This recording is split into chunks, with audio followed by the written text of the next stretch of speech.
My fiancée walked in and found me with her sister in her bedroom. And then everything changed.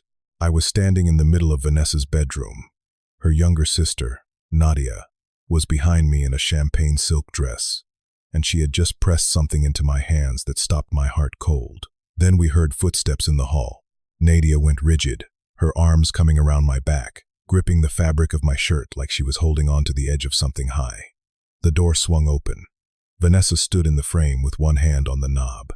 Her eyes moved from her sister to me and back again. Nobody breathed. My name is Andre Colson. I am 34 years old, and I make furniture for a living in Charleston, South Carolina. Not the kind you buy in a flat box and put together with a little metal key. I make the kind that outlives the person who ordered it. Cradles that get handed from a first child to a second. Dining tables where 3 generations carve their initials underneath without anyone giving them permission. Memory boxes for the things people cannot bring themselves to throw away. My father taught me the trade in a shop that still smells of cedar and sawdust. And when he passed, I kept the tools and the name over the door. I live alone in the rooms above that shop. I was married once. It had ended a couple of years before any of this began, quietly, the way a candle goes out when nobody is watching. We had no children. For a long time after, I told myself I preferred the silence. I got good at that, telling myself things. I tell you all of this now, from the far side of everything, because I already know how the story ends. I know every secret that was kept from me. I know who was lying and who was telling the truth. And I know that the most important person in my life stood right in front of me for 4 years, and I looked straight through her. She walked into my shop on a Tuesday in October, 5 years ago. Her name was Nadia Crawford. Her father had died that summer, and she wanted a box for his things, his watch, his reading glasses, the letters he never got around to mailing.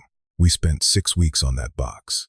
She would come by after closing, when the light through the front window had gone amber and low, and we would talk while I planed the boards, and she would tell me about him. Little things, how he whistled off key, how he saved bad jokes up all week to tell her on Sundays. On the last day, when I handed her the finished box, she left something behind on my workbench. A small ceramic bluebird, glazed a soft, dusty blue, with one wing chipped, clean off. I chased her out to the sidewalk with it. I thought she had forgotten it. No, she said. That one's for you. She folded my fingers around it, her hands cool over mine. My dad used to say a bluebird means someone far off is thinking of you. I wanted you to have a reason to remember him. She paused, just barely. And me. I set that bird on the shelf above my bench, between the level and the chalk line, and I thought no more about it. That was my first mistake. I thought she meant her father. I thought she was just being kind. I was a man who had watched his marriage die, and I had built a wall so high that I could not see a woman standing on the other side of it with her whole heart held out in both hands. A couple of years later, by which time we had become easy friends, Nadia invited me to Sunday dinner at the family house. I went because I was lonely and because she asked, and I read nothing into it. That was where I met her older sister. Vanessa Crawford filled a room, the way a fire fills a room, beautiful, warm from a distance, impossible to look away from. She was 2 years younger than me, quick and certain and sharp, and by the end of that dinner she had my number and a lunch already on the calendar. She pursued me the way she pursued everything, at a speed that felt, back then, like being chosen. And Nadia just cleared the plates, and smiled, and stepped quietly back into the kitchen. I have gone over that dinner 1,000 times since. The way Nadia had set the table so that I would be sitting across from her, and how Vanessa simply took that chair instead, as if it had always been hers. The way Nadia went still when her sister laughed at my jokes. I saw none of it. I would like to tell you I saw it, and chose wrong anyway, but that would be a kinder story than the true one. I didn't see it. God, I didn't see it. I want to be fair to Vanessa, because the easy thing would be to make her a villain from the very first page, and that is not how it happened. For a while, she was good to me, or she was good at the parts of me that showed. She loved introducing me at parties, my Andre. He works with his hands the way you might show off a stray you had cleaned up nicely. In public, she was radiant. She would take my arm and tilt her head against my shoulder and laugh at exactly the right volume, and people adored her. Her friends told me I was lucky. And for that first year, standing in the warmth she threw off, I believed them. I wanted to believe them. A man coming out of a dead marriage will believe almost anything that feels like being wanted. It was in the quiet that I started to notice the cold. At home, when there was no audience, the warmth switched off like a lamp at the wall. She did not ask about my day. She asked about the numbers, what a commission had sold for, whether the retailer in Atlanta had called back, how much the cedar dining set had cleared after materials. Money was the language she was fluent in. And love, I slowly came to understand, was a currency she spent only when someone was watching. I told myself every couple has its private weather. I told myself we were still finding our rhythm. I told myself a great many things in those years, and I believed most of them, because believing them was easier than the alternative. Nadia was the opposite of her sister in every way that never shows up in a photograph. She started coming by the shop again once the dinners had turned us into something like family. She would appear on a slow afternoon holding 2 coffees, mine exactly the way I take it, black, no sugar. A little too strong because she had noticed once, a long time back, and simply never forgot. She ran a flower shop 3 blocks over, and she would come in with paint under her nails and pollen on her sleeves and the smell of eucalyptus in her hair. And she would sit on the stool by my bench, and half the time we would not even talk. We would just work in the same quiet, her wiring a wreath, me cutting joints, the afternoon going gold around us. I did not know how rare that was to be easy in silence with another person, to have someone in the room whose presence asks nothing of you. I thought it was nothing. I thought a lot of true things were nothing back then.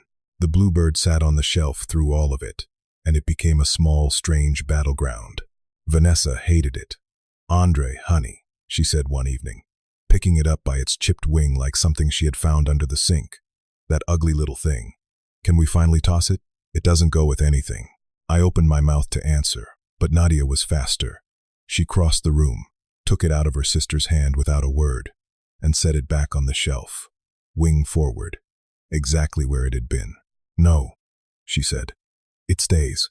Vanessa rolled her eyes and let it go. The way you let go of a thing you neither understand nor care to. I thought Nadia just liked the bird. I thought maybe it reminded her of her father. Anyone watching my life from the outside would have known better than I did. Nadia was not protecting a piece of pottery. She was protecting the only thing she had ever managed to say to me out loud, even though I could not hear it. And Vanessa was trying to throw it in the trash and did not even know why the sight of it bothered her so much. There were 100 of those moments, and I collected exactly none of them. There was the night at a gallery opening when a longtime customer of mine, a kind older man named Harold, who had bought 3 pieces from me over the years, came up to say hello. Vanessa gave him her wide smile and could not, for the life of her, remember his name. She covered it beautifully, the way she covered everything, all warmth and no substance. And it was Nadia, half a step behind, who said, "Harold, how's that sunroom holding up? Did the maple hold its color?" and watched his whole face light up. Vanessa knew the price of everything I made. Nadia knew the people I made it for. At the time, I filed that away as nothing more than 2 sisters with 2 different personalities. I did not understand that I was watching 2 entirely different kinds of love, standing side by side in the same room, and that I was quietly, steadily betting my whole life on the wrong one. There was the afternoon Nadia was helping me sand a tabletop, and our hands met on the wood, both of us reaching for the same edge, and for 1/2 of a second neither of us moved. I felt it go through me like current through a wire. Then we both pulled back too fast, and she laughed at nothing at all, and I turned to check a measurement I had already checked twice. I remember the heat that climbed up the back of my neck. I remember deciding, very deliberately, not to think about it. I was an engaged man. She was my fiancée's little sister. Whatever that 1/2 a second had been, I put it in a box in the back of my mind, and I nailed the lid shut. And I told myself that good men do not open boxes like that. I got engaged to Vanessa about 2 years into all of this, and even that was not really my idea. What changed everything was a single phone call. About a year before the night in the bedroom, a national home retailer licensed one of my heirloom designs, a shaker sideboard I had drawn up for my own dining room and never meant to sell. Overnight, the shop stopped being a modest living and became real money.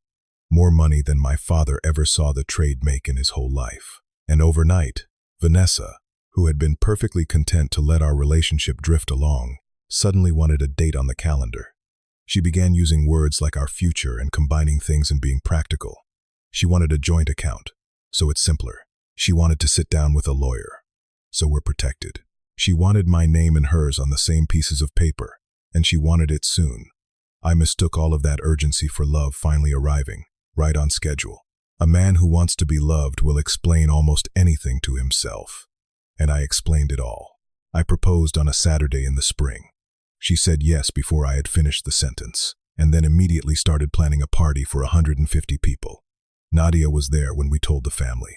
She was standing by the window with the afternoon behind her, and when Vanessa lifted her hand to show off the ring, Nadia's smile did the strangest thing. It stayed exactly where it was, perfectly still, like a photograph of a smile someone had left up too long. She was the first one to cross the room and hug me.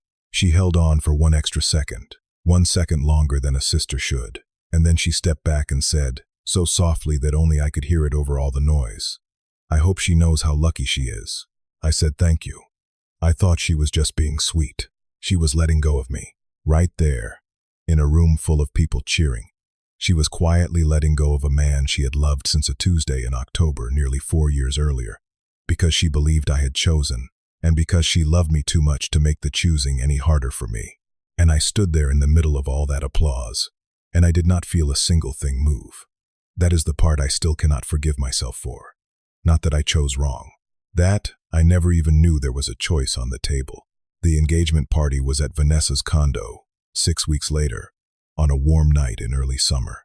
150 people, a caterer, a bartender in a white shirt, strings of little lights strung along the balcony rail. Vanessa had a gray silk gown made just for the occasion and looked, I will admit, like something out of a magazine, moving through her guests like she had been born to be looked at.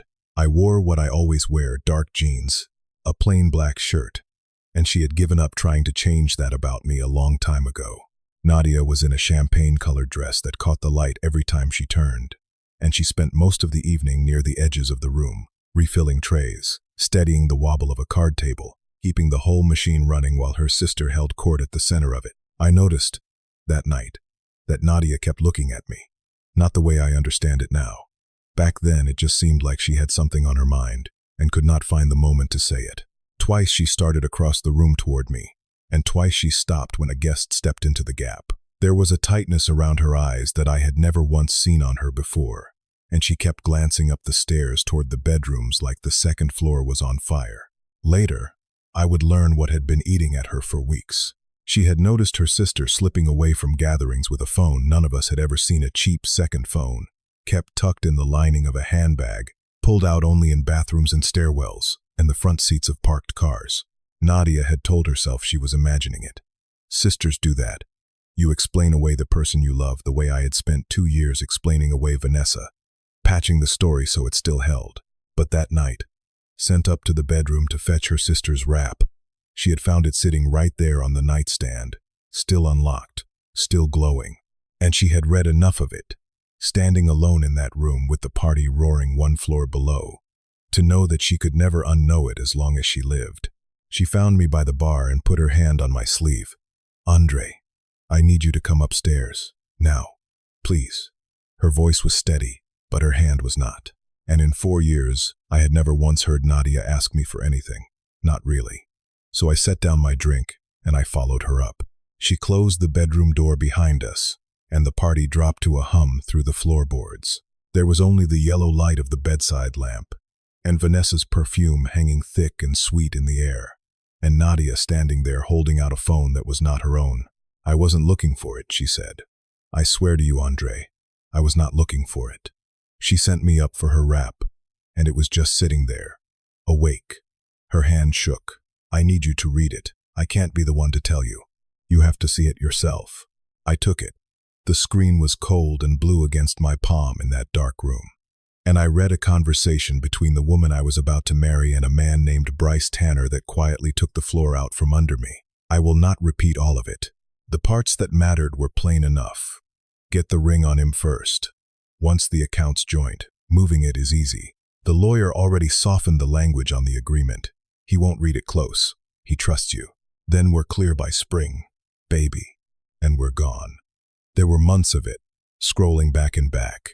There were things in there about me, about the licensing money, about exactly how much and exactly how she meant to walk away with it and how little she thought of me while she planned it, things I have spent a year trying to forget and have not managed to. I already took pictures, Nadia said quietly, behind me. All of it. On my own phone. Before I came down for you. Because I knew the second she saw that I'd seen it, it would be gone. She'd wipe it and swear it never existed. Her eyes were shining, but she was not crying. She was steadier than I was. I couldn't let you marry her not knowing. I couldn't do it. Even if you end up hating me for it. Even if she's my sister. She swallowed hard. You deserve the truth more than she deserves the secret. You always did. And that is the moment. That is the whole hinge of my life. And I did not even get the chance to feel it. Because that was exactly when we heard her heels come clicking down the hall. Nadia froze. Some instinct in her fear, or the sheer human need to grab hold of something solid, when the floor gives way beneath you, turned her toward me, and her arms came around my back, and she gripped my shirt in both fists. And the door opened, and Vanessa stood there in her gray silk with one hand on the knob, and she saw exactly what it looked like from the doorway, her little sister, in her bedroom, wrapped around the man she was going to marry, both of them caught and pale in the lamplight. For 1 second, I watched the truth flicker across her face. She saw the phone in my hand, and she knew what it was, and she knew that I knew. I watched her understand, in that half second, that she had been caught, and then I watched her decide, in real time, to do something I would not have believed a human being could do that fast. She screamed, not the scream of a woman who has just been betrayed, the scream of a woman reaching for a weapon and finding one already loaded in her hand. In my own bedroom, her voice tore down the hall and dragged the whole party up the stairs behind it. By the time the first guests crowded into the doorway, Vanessa was sobbing, one hand pressed flat to her chest, the other pointing at her sister. She's been after him for years. Years. I always knew it. In my own bedroom, in my own engagement party. The story was out of her mouth and loose in the room before the truth ever had a chance to get to its feet. I said, Vanessa, that's not what, but the room was already hers. It always was. She was the loud one. And the loud voice always gets there first. The cheap little phone that proved everything. By the next morning it was wiped clean and dropped in a river somewhere. And Vanessa was telling anyone who would hold still that her jealous, lonely sister had faked the whole ugly thing to blow up a wedding she couldn't stand to watch. Half the family believed her before breakfast. And Nadia did not even try to defend herself in front of them. She did not shout back. She just looked at me across that crowded, screaming room, and her eyes asked me for exactly one thing, and one thing only. Believe me, I would love to tell you that I believed her instantly, that I knew in my bones which sister was lying. But I had spent 2 years training myself to believe Vanessa, and habits like that do not break in a single night, no matter how much you want them to. So I did the only honest thing I knew how to do. I went quiet, and I went looking, and I let the facts settle whichever way they were going to settle. Bryce Tanner was real. It took me one afternoon to confirm that much, a name that floated at the edges of Vanessa's world, that a couple of careful questions turned into a face and a history. Then I went to the bank, in person, on a Monday morning.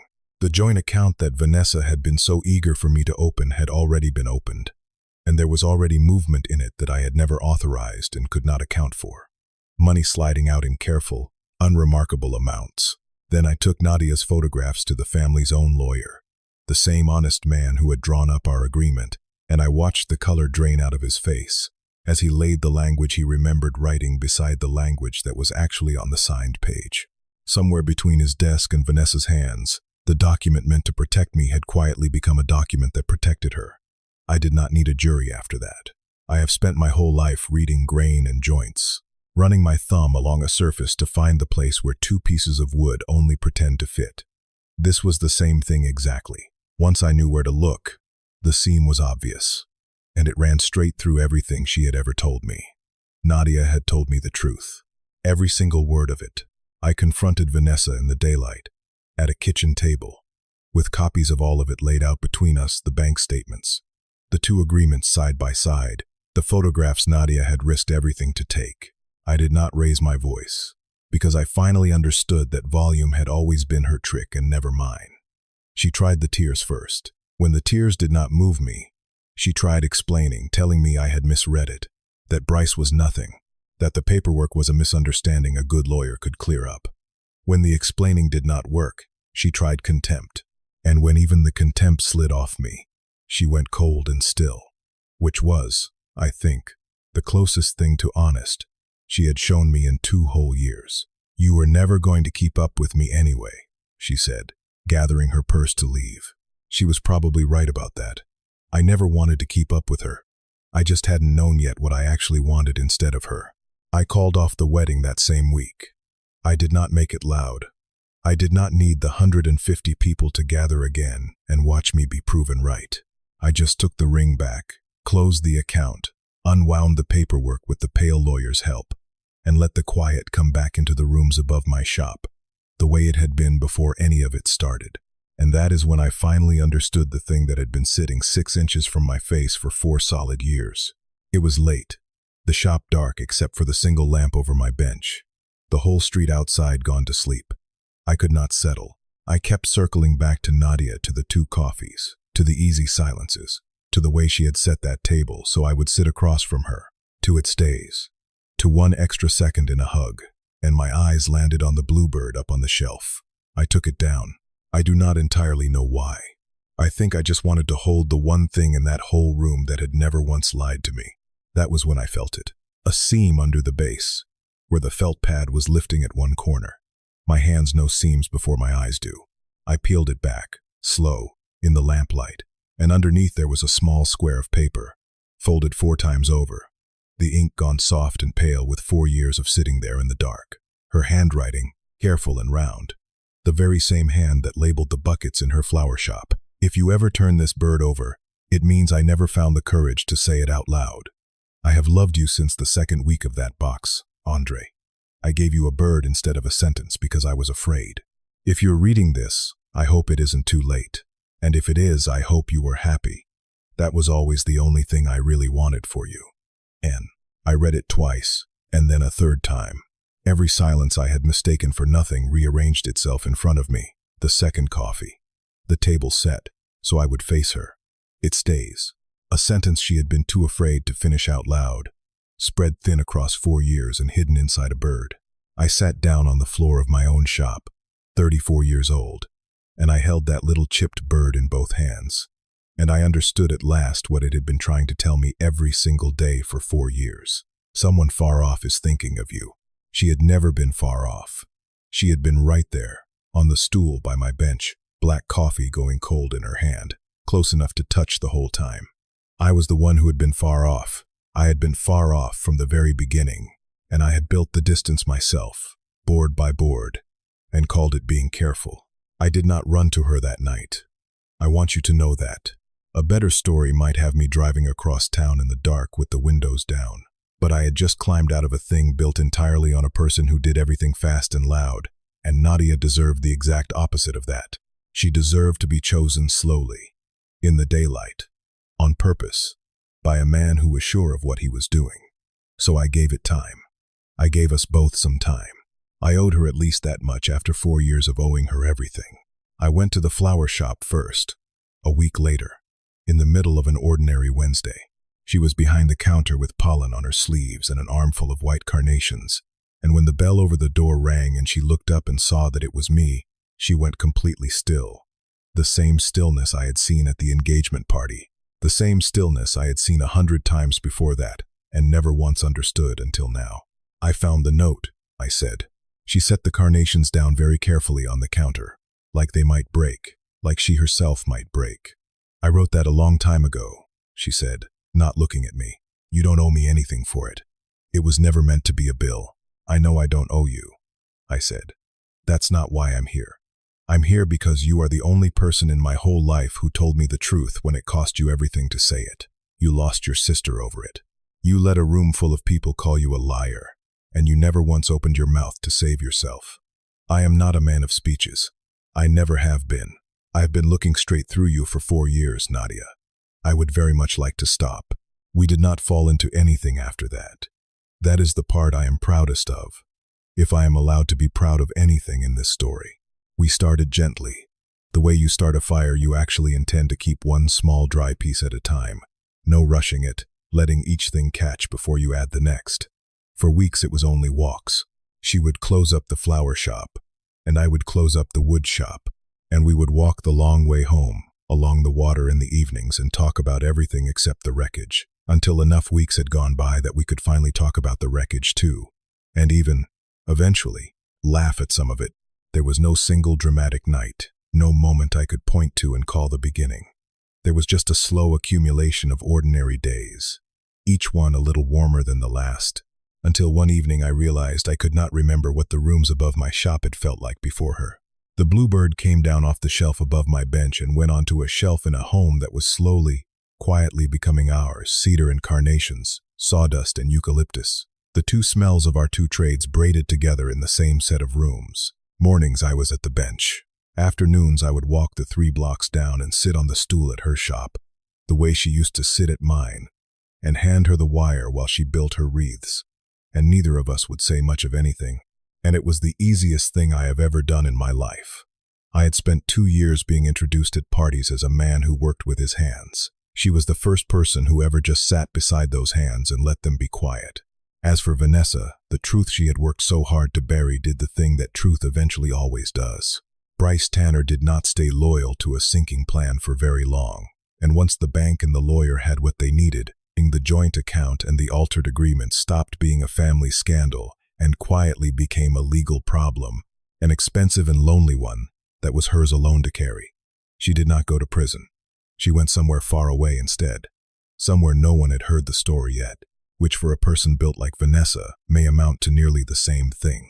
The family came around slowly, one apology at a time, as the truth kept surfacing on its own the way I had known it would.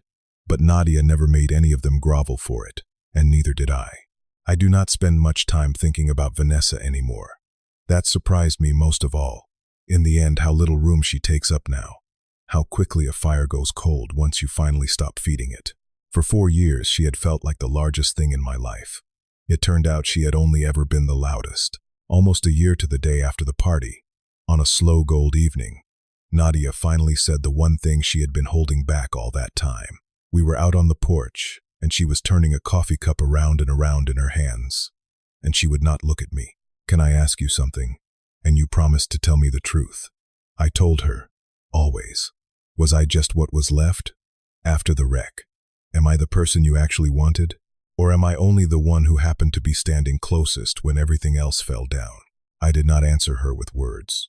I reached into my back pocket and took out my wallet, and from behind my license I slid the little square of paper, soft and pale, worn even softer now from a year of being carried against me every single day, and I placed it in her open hand, her own handwriting. 4 years old, from long, long before there was ever any wreck for her to be left over from. "You were the first one," I said. "You were always the first one." I was just 4 years late turning the bird over. She read her own words back through tears, on paper worn thin by my pocket. And she laughed and cried at the very same time. And I understood then that some things in this life do not get fixed so much as they finally get seen. That was the one thing I could give her that I had never truly given another soul. Not a rescue, not a grand speech. Just, at long last, the truth that she had never once been what was left over. She had been what I nearly missed. I think about the 2 sisters more than I probably should. One of them filled every room she ever entered, and told a story so loud that 150 people believed it before the truth could get its shoes on. The other one sat quietly on a stool by my bench for 4 years, drinking black coffee, saying the truest thing she knew how to say, in the only language she was brave enough to use: a chipped ceramic bird and a folded note she never once believed I would read. We are married now. It was a small wedding, just the people who had stayed. She carried white carnations, and the bluebird sat on the table beside the cake, catching the last of the afternoon light through the window, one wing still chipped, and every bit of it perfect. I have learned to distrust the loud version of things now. The person who tells the story fastest and cries the hardest is not always the one telling the truth. Sometimes the truth is over in the corner on a stool, saying almost nothing, waiting to be noticed. The loudest person in the room told the story. The quiet one just told the truth, and waited 4 years for me to turn the bird over. So let me ask you something. Wherever you are right now, Have you ever missed the person standing right in front of you, simply because someone louder was standing in the way? And if a little bluebird had been sitting on your shelf for 4 years, trying to tell you the truth every single day, would you have turned it over any sooner than I did? If Nadia's quiet kind of love hit home for you tonight, do me one favor. Hit that like button, subscribe for more stories just like this one, and tell me down in the comments who is the quiet person in your life you almost didn't see. I read every single one of them. Thank you for listening.